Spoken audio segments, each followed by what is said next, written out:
Le renforcement de la qualité des ressources humaines, la restructuration et l'opérationnalisation des filières de la formation professionnelle, l'adaptation et le développement des programmes de formation à l'évolution technologique sont entre autres les principales lignes de la réforme sur la formation professionnelle.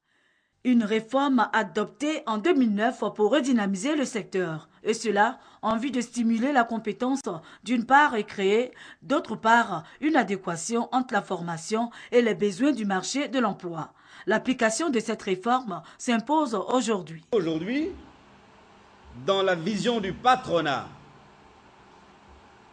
qu'ils ont bien décrit d'ailleurs dans ce document Côte d'Ivoire 2040, j'ai regardé ce document, ils n'ont pas besoin de philosophes, le secteur privé.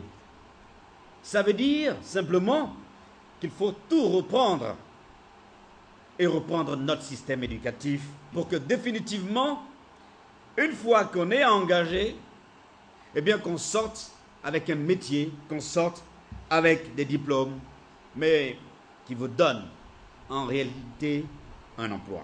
La volonté du ministère d'État, ministère de l'Emploi, de la formation professionnelle et des affaires sociales de mettre en œuvre la réforme de la formation professionnelle à partir de cette année scolaire 2013-2014 est appréciée. En tant que mère, c'est une grande satisfaction.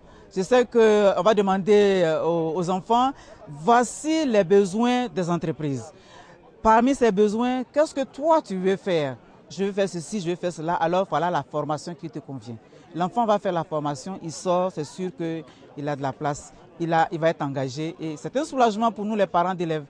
Au cours de cette rencontre qui a enregistré la présence de la CGCI, Confédération Générale des Entreprises de Côte d'Ivoire et de l'Agence Française de Développement, des doléances ont été présentées au ministre Moussa Dosso qui dit avoir pris bonne note.